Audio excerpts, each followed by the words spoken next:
But who is Rupert Murdoch?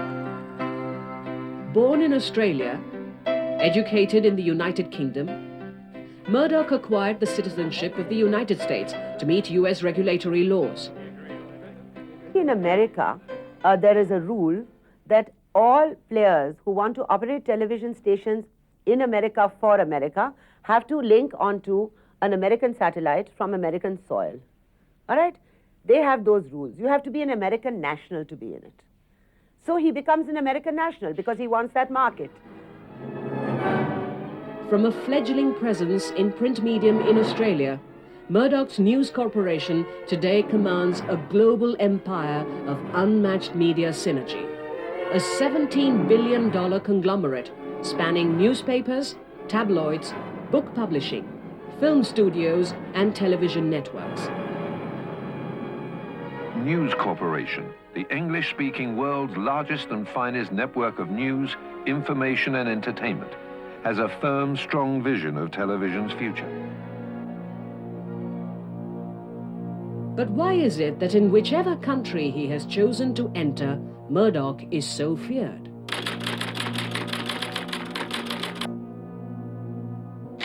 He's driven by power, the thirst for power, and the desire for domination. He seeks to set up a media empire on which the sun never sets.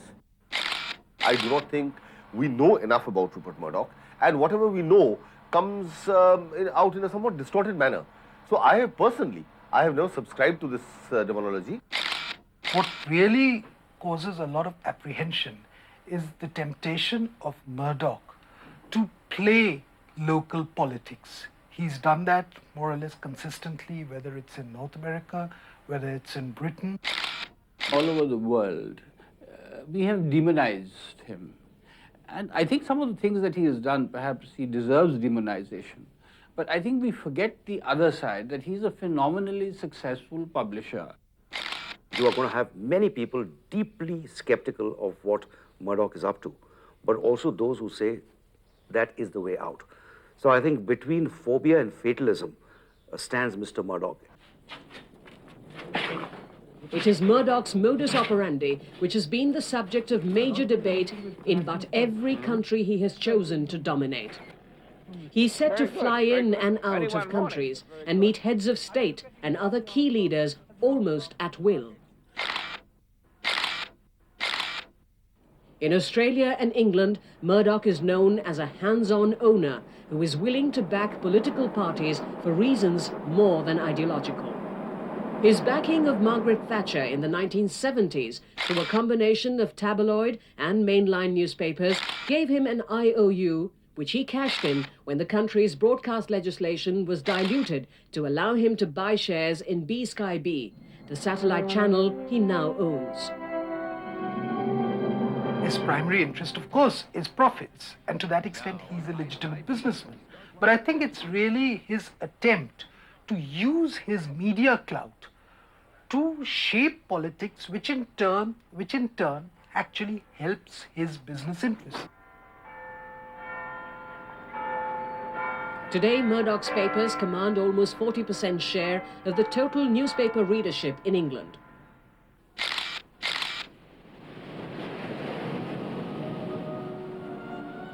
In the summer of 1995, he hosted a global brainstorming meet in this exclusive island in Australia.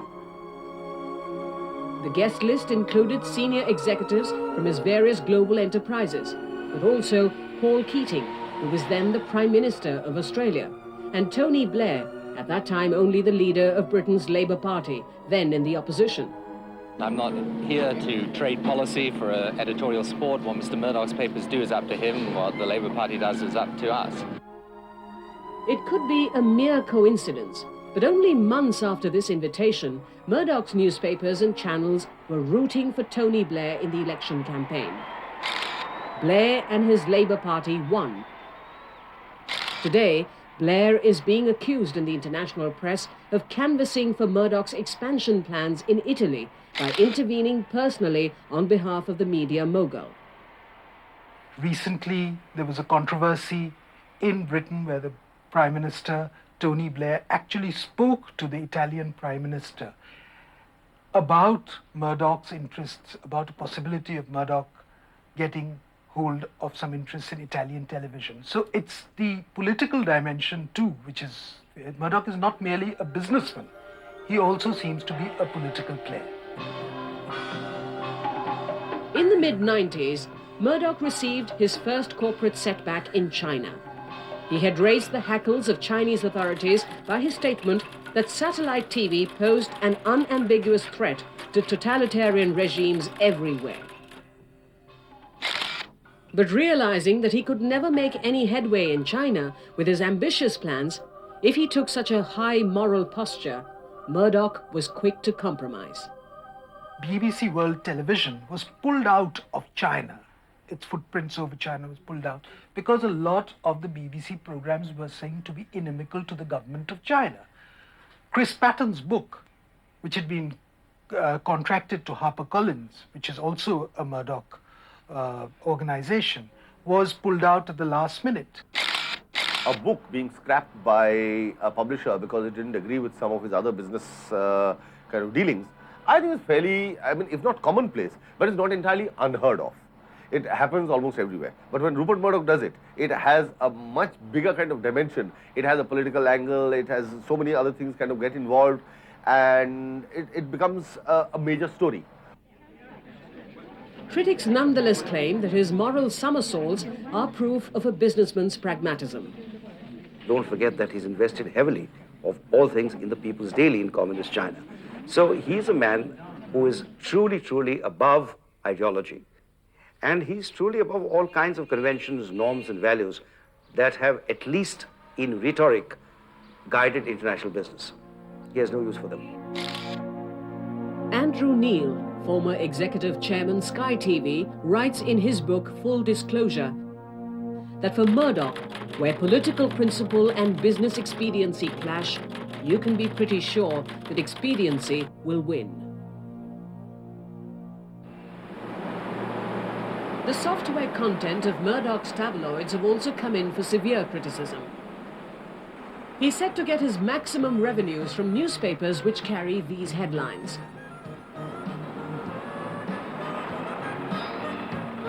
Lurid, down-market stuff, which command large circulations. He's got a mixed bag. I wouldn't say the London Times is down market. I wouldn't say he runs the most successful Sunday paper. He runs the London Times, which I think he has down market. But in the British press, all papers are down marketing. There is now no up market and no down. In fact, the most prosperous paper in Britain today is a paper called the Daily Mail. And there is a new market. It's called the middle market. June 1996. Murdoch's second visit to India was a more hush-hush affair. His meeting with the country's then Prime Minister, HD was followed by a rush of speculative stories on Star's efforts to get uplinking rights from India.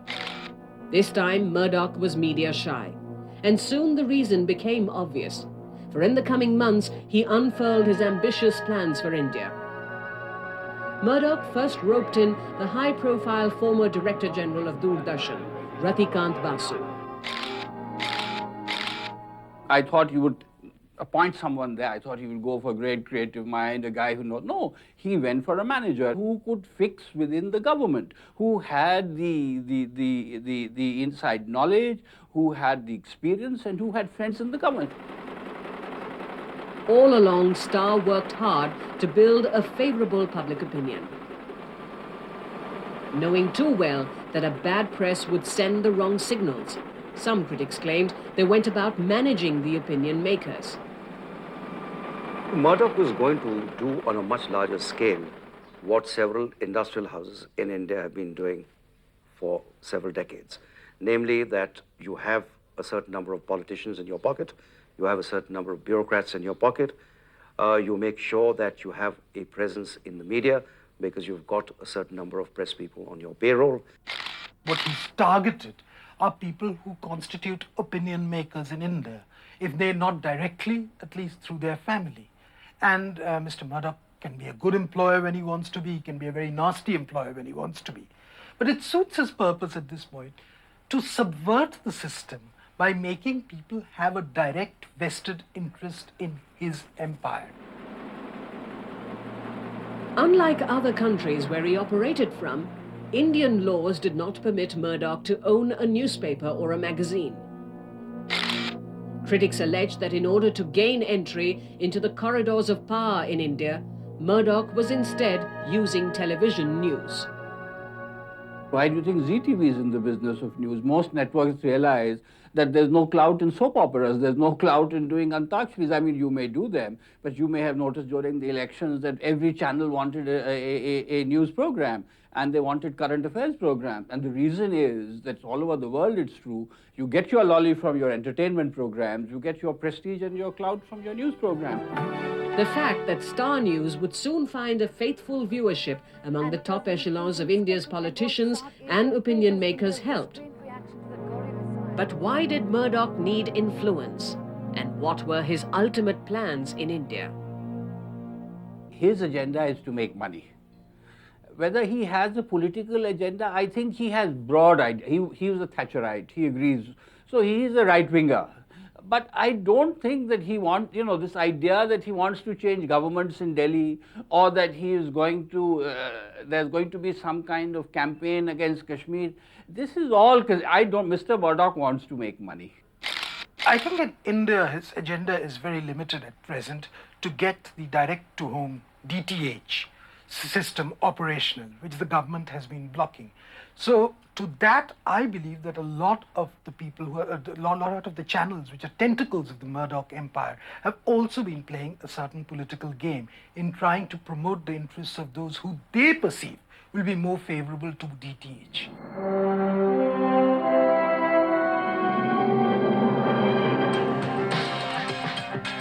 Now on Ice Guy B.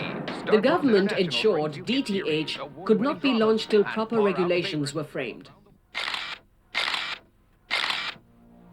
Murdoch challenged the ban in the Indian courts.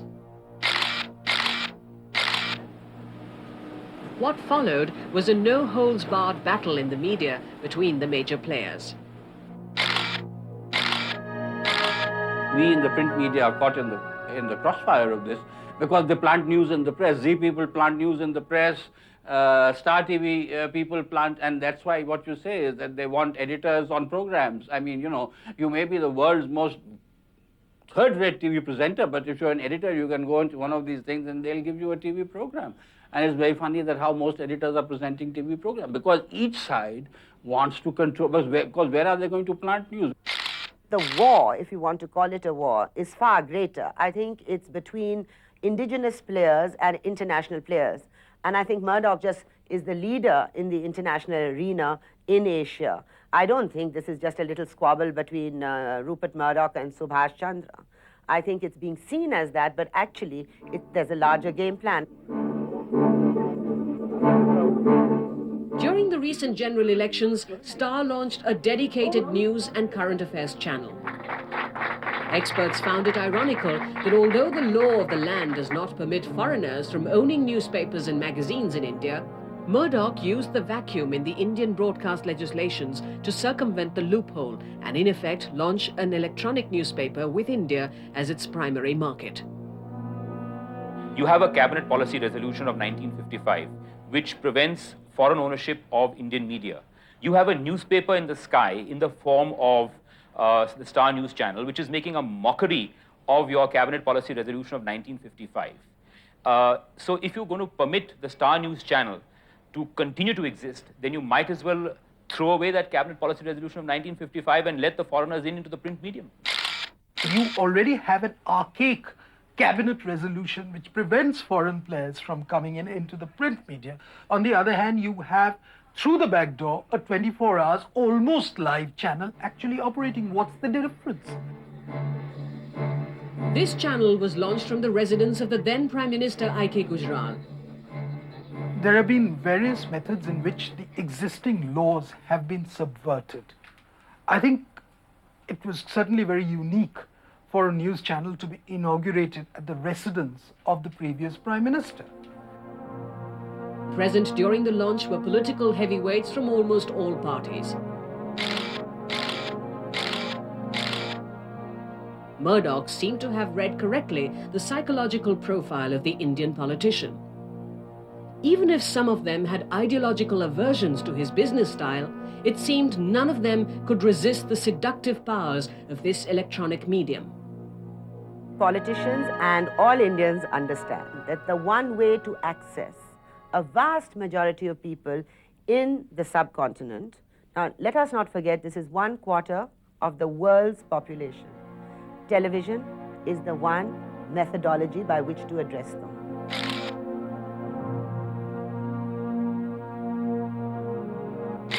Almost 4 years after he had made his first visit to India, less than 2 years after his then managing director Gene Swinstead had told Sunday that Star had no plans to set up a news channel in India, Rupert Murdoch, one of the most powerful men in the world, had successfully launched a 24-hour news channel. Unknown to most Indians who equate this channel with its Indian faces, critics alleged that Murdoch had managed to penetrate the soft underbelly of the Indian state, its political system.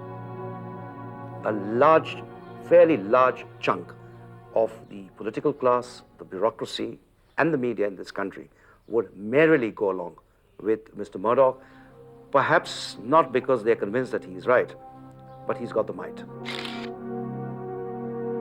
In full disclosure, Andrew Neil has written, in Australia and America, he has a track record of embracing politicians who can further his business interests, then dumping them when circumstances change or they've served his purpose. I've never seen anybody more astute at manipulating politicians to his advantage than Rupert Murdoch. Mr. Murdoch's threat should be viewed very seriously, because Mr. Murdoch seeks to dominate this environment, the politics of this environment, in such a way that, like in Britain, when he could pick up the phone and speak to John Major or Tony Blair, he would like to pick up the phone and speak to the Indian Prime Minister of the day and tell him to follow a particular line on an issue that is of importance to him. Now, it may be that that particular line may compromise the national interests of India. But if Mr. Murdoch's will is to prevail, which it has to prevail if he controls the media, then the national interests be damned.